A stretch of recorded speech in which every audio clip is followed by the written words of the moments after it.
सारे बिहार के टीआरई 2 के शिक्षक और शिक्षिकाओं, जिस तरीके से ऑनरेबल हाई कोर्ट के फैसले लगातार टीआरई 2 के खिलाफ जा रहे हैं, बड़ी संख्या में ये संभावना ये भी है कि अब टीआरई 2 पे बड़ा खतरा मंडरा रहा है।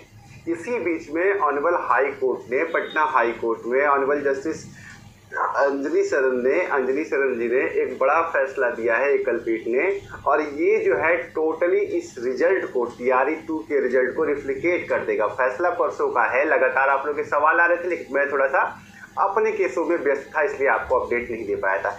ये फैसला ऐसा है कि जिसमें आपको अब रिजल्ट में बहुत ज़्यादा परिवर्तन देखने को मिल सकता है। ये भी हो सकता है कि बहुत से नए साथी इस लिस्ट में शामिल होकर के टीआरई 2 में 6 to 8 की भर्ती में वापस से शामिल हो जाएंगे, और बहुत से साथी ऐसे भी हो सकते हैं जिनको बाहर का रास्ता देखना पड़ेगा इस फैसले की वजह से, क्योंकि फैसला ही सीधा सीधा डायरेक्ट है। इसमें एक सवाल जो याचिकाकर्ताओं के अलावा लगातार साथी कर रहे हैं कि क्या अब टीआरई 2 के पूरी ओमार सीट जांच होगी, सबका नया रिजल्ट बनेगा, फ्रेश रिजल्ट बनेगा, या सिर्फ उन लोगों का बनेगा जो याचिका करता है, जो कि 10-12 लोग जो पिटिशनर हैं, सिर्फ उनका बनेगा या सबका बनेगा, सबका ओमार सीट जांच होगा। देखिए आदेश क्या है पहले उसको समझते हैं, और सबका जांच होगा कि नहीं तो ये मैं बताऊँ। हाँ, सबका जांच होगा, सबका जांच होगा। एसएसटी वालों का, साइंस और मैथ वालों का नहीं, लेकिन सामान्य सामाजिक विज्ञान वाले सबकी ओमार सीट दोबारा जांच होगी, क्योंकि आज साफ साफ कहा गया कि सारे जितने भी अभ्यर्थी हैं सबका चेक करना है। अब इसमें क्या क्या चीज़ें हैं, सारी चीज़ों पे बात करते हैं। चैनल पे नए या पुराने साथी सब्सक्राइब करके जुड़े रहिएगा तो आपको हमेशा जानकारी सही मिलेगी।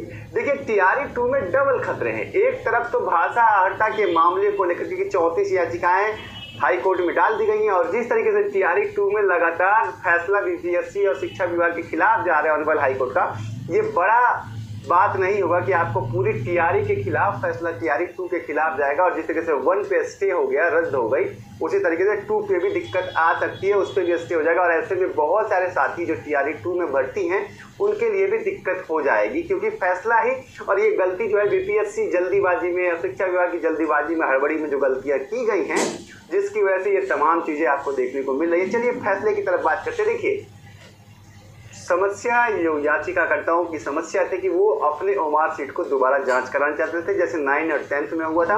इनका ये कहना है कि एसएसटी की परीक्षा में इतिहास के तौर पर हमारे भूगोल की भी कॉपी जांच कर ली गई, राजनीति शास्त्र की भी कॉपी जांच कर ली गई, इतिहास के आंसर सीट से, और क्रम बदलने की वजह से हमारा जो है सही तरीके से मूल्यांकन नहीं हो पाया।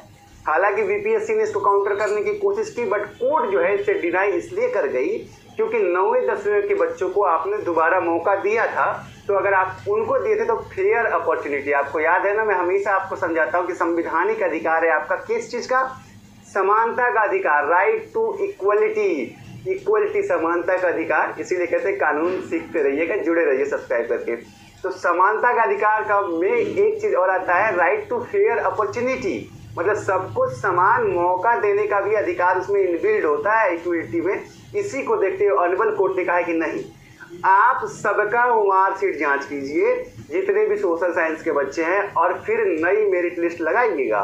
लगाना पड़ेगा क्योंकि जब कॉपी जांच होगी तो बहुत सारे लोगों का जो है नंबर ज़्यादा आएगा उनके हिसाब से, और जब ऐसे में अगर नंबर, समझिए इस बात को कि अगर मान लीजिए जिस बच्चे का सिलेक्शन नहीं हुआ है अब उसकी ओमार सीट दोबारा जांची जाएगी, सबकी ओमार सीट दोबारा चेक की जाएगी उत्तर पुस्तिका को क्रम संख्या बदलने के बाद। तो ऐसे में मान लीजिए जिस बच्चे का सिलेक्शन नहीं हुआ है वो घर पे बैठा हुआ है, लेकिन उसकी कॉपी जांच करने पे अब पता चलता है उसके नंबर तो ज़्यादा आ रहे हैं, तो ऐसे में जिनका नंबर कम है और जो नौकरी कर रहे हैं उनके लिए खतरा हो जाएगा, उनको जाना पड़ेगा। और इसीलिए सेकेंड मेरिट लिस्ट में एक नई मेरिट पूरी की पूरी सूची पे, या तो बीपीएससी इस फैसले को चुनौती की स्वीकार करते हुए सुप्रीम कोर्ट में या डबल बेंच में, क्योंकि ये एकल पीठ का फैसला है, मतलब सिंगल बेंच का फैसला है, डबल बेंच में जाना पड़ेगा उसको, और डबल बेंच में अपील करती है।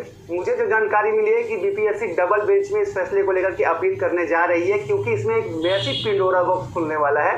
पिंडोरा बॉक्स का मतलब होता है कि एक बड़ी संख्या में मतलब दिक्कत होने वाली है, 1-2 आदमी की बात नहीं है, पूरा का पूरा टीआरई 2 की भर्ती में ही उलटफेर हो जाएगी, क्योंकि जैसे ही ओमार सीट जांच होगी, सबकी जांच होगी, तो पूरा का पूरा एक नया लिस्ट लाना पड़ेगा और पूरे नए लिस्ट से लोगों का सिलेक्शन करना पड़ेगा।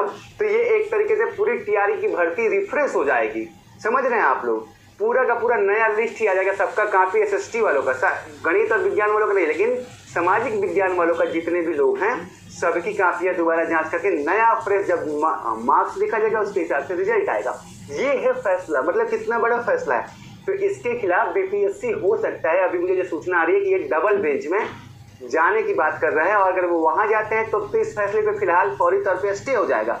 लेकिन अगर ये डबल बेंच में मामला नहीं जाता है तो आपको टीआरई 2 में एक बार फिर से रिजल्ट दिखेगा एसएसटी वाले बच्चों का, और एक बार फिर से बहुत सारे लोगों को निकाला जाएगा, और फिर नए मेधावी छात्र जिनके नंबर अच्छे हैं उनको वापस से शामिल किया जाएगा। दोनों ही तरीके से ये फैसला ठीक नहीं है। फैसला ठीक तो न्याय की दृष्टि से है, लेकिन ये बीपीएससी की गलती से जो बच्चे नौकरी कर रहे हैं उनकी क्या गलती है? मेरिट आपने दे दिया, खुशी दे दिया, मिठाई दे दी, नौकरी दे दी, और अब कह रहे कि भैया हमसे गलती हो गई, हमने कॉपी आपकी ठीक से जांच नहीं की थी, आप तो उस लायक ही नहीं, अब आप नौकरी से बाहर जाइए। उसके परिवार के बारे में भी सोचिए कितना गलत हुआ। और जो बच्चे ठीक ठाक नंबर लेकर के आए थे और उनका सिर्फ आप सीरियल की वजह से ठीक से जांच नहीं किए कॉपी और मेरिट में नहीं बन पाए वो बच्चे, जबकि वो मेरिटोरियस थे, उनका सिलेक्शन हो जाता उन महिलाओं का, उन पुरुषों का, लेकिन फिर भी वो घर पे बैठे हैं नौकरी की तलाश में। तो ये उनके साथ भी गलत है। और गलती की किसने? बीपीएससी ने। और सजा किसको? फिर से बच्चों को। तो ये इस तरीके की बीपीएससी की जल्दीबाजी, जल्दी नौकरी, जल्दी भर्ती, और इसके चक्कर में जो रिप्लिकेशंस हुए हैं वो ये है कि दोबारा मार्कशीट की फिर से जांच और दोबारा मूल्यांकन की जाएगी, और ये हाईकोर्ट का फैसला आ चुका है। तो अब आपको जैसे ही अगर डबल बेंच में ये मामला जाएगा तो मैं आकर के आपको सूचित कर दूंगा कि मामला जो है बीपीएससी डबल बेंच में लेके चली गई है, और अगर ये फैसला इंप्लीमेंट होता है तो मैं आपको आखिरी बता दूंगा कि आप सब लोग तैयार हो जाइए, जिनका सिलेक्शन नहीं हुआ है, जिनकी कॉपियां जांच ठीक तरीके से नहीं हुई है, आप सब लोग नजर रखिए। किसी को भी कोई प्रासंगिकता लगती है आप मुझे ईमेल कर सकते हैं, कमेंट सेक्शन में लिख दीजिएगा, हम देख लेंगे, जरूरत पड़ेगी तो बीपीएससी तक आपकी बात कन्वे कर दी जाएगी अपने माध्यमों से, ठीक है।